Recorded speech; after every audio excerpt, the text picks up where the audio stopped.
संविधान के निर्माताओं के द्वारा भारत के राष्ट्रपति को वीटो शक्तियां दी गई। इस दिन उस विधेयक को भारत के राष्ट्रपति के समक्ष हस्ताक्षर के लिए रखा गया। उसी दिन लोकसभा में मंत्री परिषद विखंडित हो गई। अब भारत के राष्ट्रपति को लगा कि इस विधेयक में कुछ संशोधन करने की आवश्यकता है, तो भारत के राष्ट्रपति के पास ये अधिकार होता है कि वो उस विधेयक को पुनः विचार के लिए फिर पुनः मंत्री परिषद के पास भेजे। मंत्री परिषद उस पर पुनः विचार विमर्श करे या ना करे, वो निर्भर मंत्री परिषद के ऊपर करता है कि राष्ट्रपति ने कोई विधेयक मंत्री परिषद के पास भेजा है और मंत्री परिषद फिर दोबारा उस विधेयक को राष्ट्रपति के पास भेजती है, तो भारत का राष्ट्रपति हस्ताक्षर करने के लिए बाध्यकारी होता है। अब भारत का राष्ट्रपति संविधान संशोधन विधेयक पर कोई वीटो शक्ति का उपयोग नहीं कर सकता। हेलो दोस्तों, कैसे हैं आप सभी लोग? अभिनंदन, सब अच्छे होंगे और अपनी तैयारी अच्छी तरीके से कर रहे होंगे। आज का हमारा टॉपिक है राष्ट्रपति की वीटो शक्तियां। तो राष्ट्रपति की वीटो शक्ति का उल्लेख संविधान के अनुच्छेद 110 में है और भारत के राष्ट्रपति को 3 प्रकार की वीटो शक्तियां दी गई हैं: अत्यंतिक वीटो, निलंबकारी वीटो, पॉकेट वीटो। हम बात करेंगे कि किस राष्ट्रपति के द्वारा किस वीटो शक्ति का उपयोग किया गया है, ऐसे कौन कौन से राष्ट्रपति हैं जिन्होंने वीटो शक्ति का उपयोग किया है और किस राष्ट्रपति के द्वारा किस वीटो शक्ति का उपयोग किया गया। भारत का राष्ट्रपति किस वीटो शक्ति का उपयोग किस प्रस्ताव पर करता है, हम उस पर चर्चा करेंगे। जैसे अत्यंतिक वीटो किस विधेयक पर लागू की जा सकती है, निलंबकारी वीटो का उपयोग किस विधेयक पर कर सकता है, पॉकेट वीटो का उपयोग किस विधेयक पर राष्ट्रपति के द्वारा किया जाता है। और हमारे संविधान में राष्ट्रपति को एक ताकत दी गई, एक पावर दी गई, और ये पावर इसलिए दी गई कि भविष्य में कभी कोई सरकार इतनी ताकतवर हो जाए कि वो तानाशाही पर आ जाए, यानी इस प्रकार से कोई अपना बहुमत सिद्ध कर ले कि लोकसभा में भी उसके पास अच्छा बहुमत हो और राज्यों के अंदर भी वो अच्छे बहुमत में आ जाए। क्योंकि अगर राज्यों में उनका अच्छा बहुमत होगा तो राज्यसभा में उनकी सीटें अधिक होंगी, क्योंकि राज्यसभा के सदस्यों का चुनाव राज्य के सदन के द्वारा किया जाता है, जो कि मैंने आपको बताया था एक वीडियो के अंदर कि किस प्रकार से राज्यसभा का चुनाव राज्य विधानसभाओं के द्वारा किया जाता है। तो अगर कोई सरकार लोकसभा में अच्छे बहुमत में है और 50% से अधिक राज्यों में भी अपना बहुमत सिद्ध कर लेती है, तो उसके पास एक अच्छा बहुमत राज्यसभा के अंदर भी होगा। अब अपने किसी भी विधेयक को पारित कर सकती है और वो विधेयक देश के संविधान के विरुद्ध हो, तो ऐसे विधेयक को रोकने के लिए संविधान के निर्माताओं के द्वारा भारत के राष्ट्रपति को वीटो शक्तियां दी गई और 3 वीटो शक्तियां दी गई। तो हम इन्हीं वीटो शक्ति के बारे में चर्चा करेंगे। लेकिन बाद में एक ऐसा भी संविधान संशोधन हुआ जहां वीटो शक्तियां एक प्रकार से पंगु के रूप में रह गई। अब भारत के राष्ट्रपति के पास वो पावर नहीं रही, वो ताकत नहीं रही जो ताकत संविधान निर्माताओं के द्वारा उसे दी गई, और एक संविधान संशोधन के द्वारा भारत के राष्ट्रपति से एक वीटो पावर की महत्वपूर्ण शक्ति छीन ली गई। तो उस पर भी चर्चा करेंगे, कौन सा संविधान संशोधन था और क्या उसकी शक्ति को छीना गया उस संविधान संशोधन के द्वारा। चलो आगे चर्चा करते हैं राष्ट्रपति की वीटो शक्ति पर। चलो पहुंचते तो पहले पॉइंट पे। तो हमारा पहला पॉइंट है अत्यंतिक वीटो। तो राष्ट्रपति को प्रारंभिक कौन सी वीटो दी जाती है? अत्यंतिक वीटो। और इस वीटो का उपयोग भारत का राष्ट्रपति कब करता है?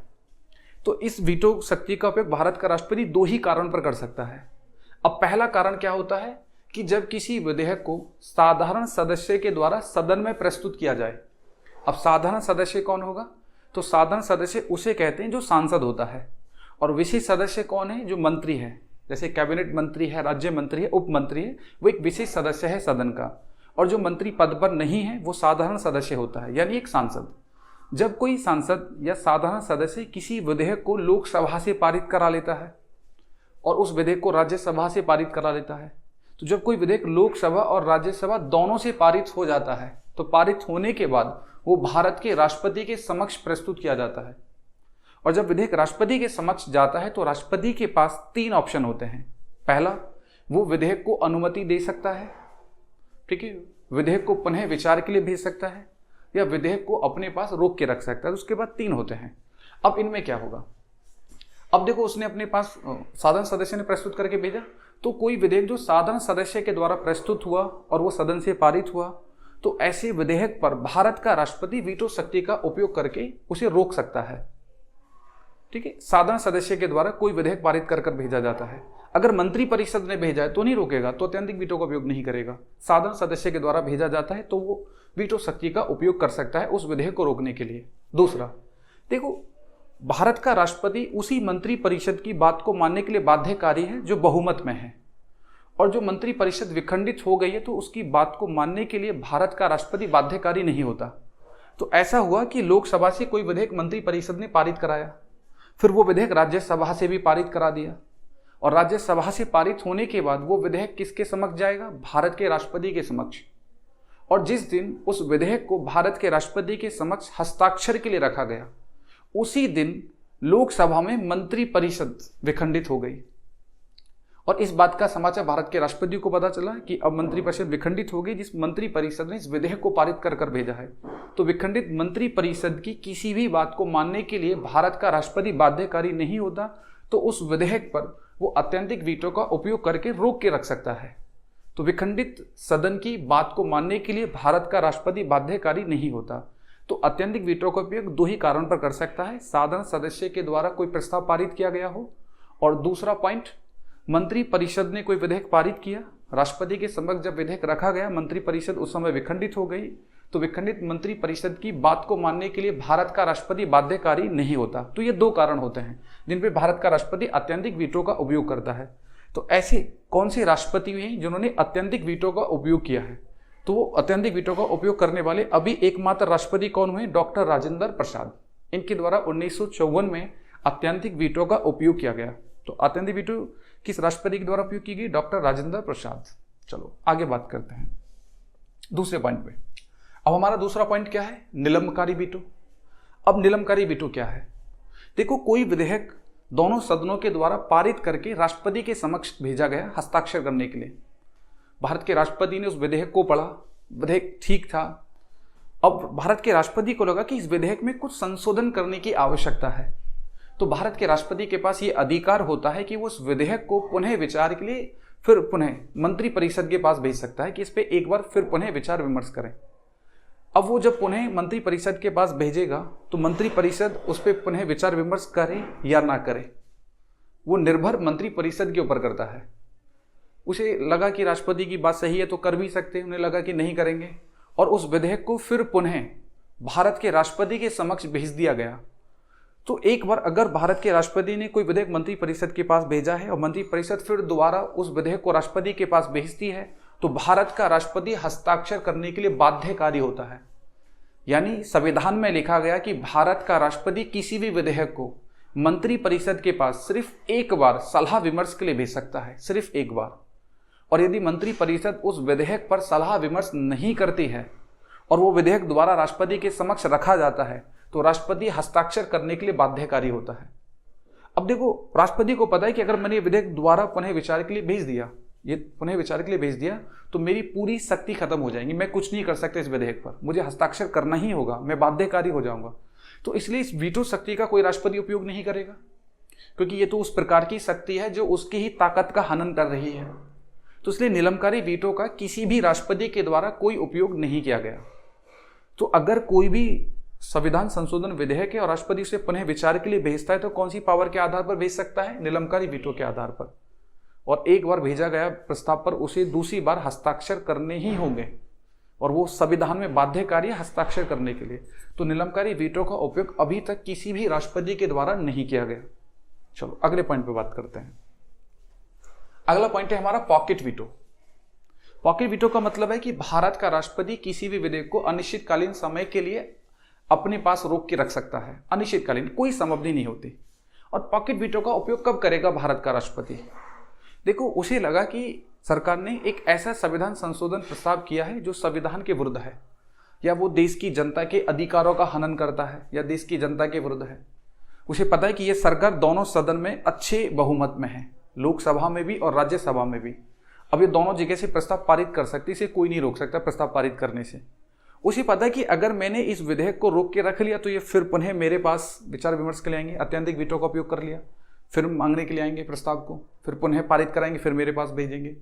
निलंबकारी वीटो का उपयोग कर लिया और मैंने इसे पुनः विचार के लिए भेज दिया, तो मुझे हस्ताक्षर करना ही करना होगा। अब वो चाहता है कि मैं चाहता हूं कि ना तो इस विधेयक को दोबारा सदन में प्रस्तुत किया जाए और ना ही मैं इस पर हस्ताक्षर करने के लिए बाध्यकारी हूं। तो अब मेरे पास एक ही तरीका बचता है कि क्यों ना मैं इस विधेयक को अनिश्चितकालीन या अनिश्चित समावधि के लिए अपने पास रोक के रख लूं, और इस पे किस वीटो शक्ति का उपयोग कर दूं? Pocket veto.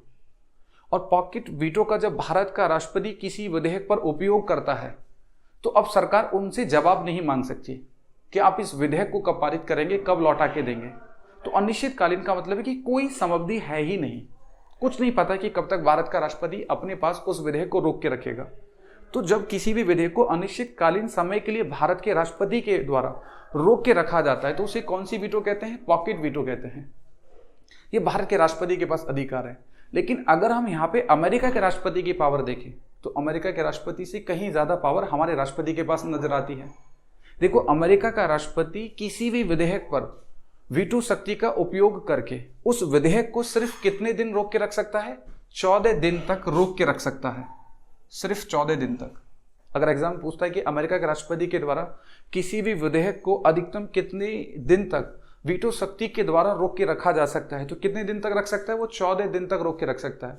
लेकिन भारत के राष्ट्रपति के पास ऐसी कोई समअवधि नहीं है कि 14 दिन के बाद उसे उस विधेयक पर हस्ताक्षर करना ही होगा, बिल्कुल नहीं। वो कितनी भी समय तक उस विधेयक को अपने पास रोक के रख सकता है। तो पॉकेट वीटो का उपयोग करने वाले पहले राष्ट्रपति कौन हुए?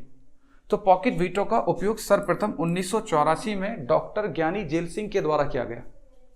तो अभी तक वीटो शक्ति का उपयोग 2 ही राष्ट्रपति ने किया। अत्यंतिक वीटो का उपयोग डॉक्टर राजेंद्र प्रसाद ने किया।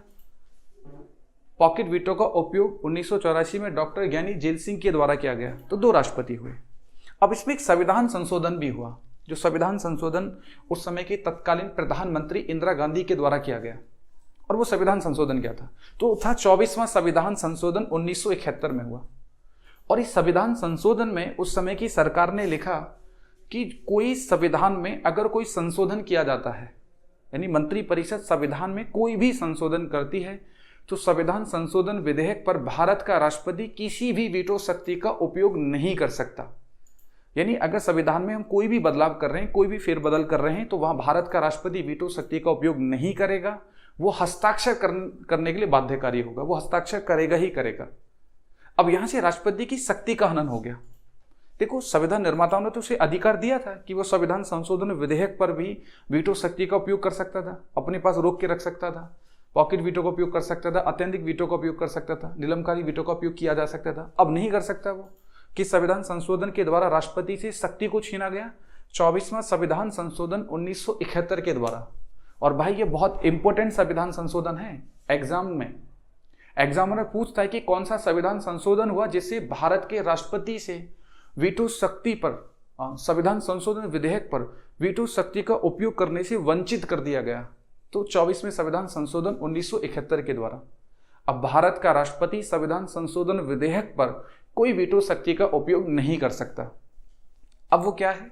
बाध्यकारी हस्ताक्षर करने के लिए साधारण विधेयक पर वो वीटो शक्ति का उपयोग कर सकता है। और साधारण विधेयक से कोई प्रभाव नहीं पड़ता सरकारों पर, प्रभाव पड़ता है संविधान संशोधन में, क्योंकि जब वो संविधान में फिर बदल करने के लिए जाते हैं तब उन्हें कोई रोके तो प्रभाव पड़ता है। सिंपल विधेयक से क्या उनके ऊपर प्रभाव पड़ेगा? तो यहां से राष्ट्रपति की शक्ति का हनन हुआ इस विधेयक के द्वारा। अब एक पॉइंट और भी आपको यहाँ पे विशेष कर ध्यान रखना है।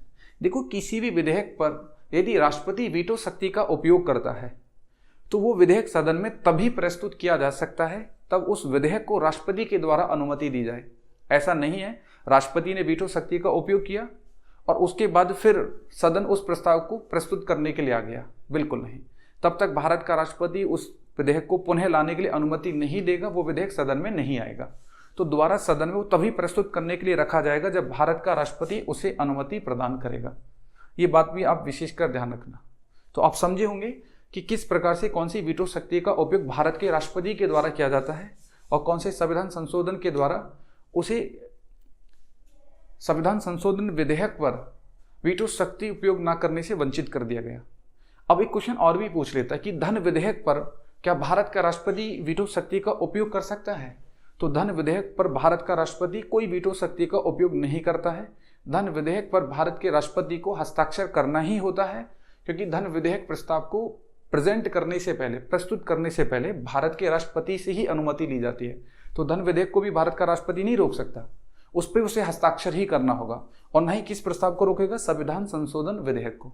उम्मीदन ये चीज़ें आपकी समझ में आई होंगी, आपको काफ़ी अच्छी क्लास लगी होगी। ऐसे ही आगे हम ऐसे ही किसी बेहतर पॉइंट पर फिर आगे बात करेंगे। तब तक के लिए जय हिंद।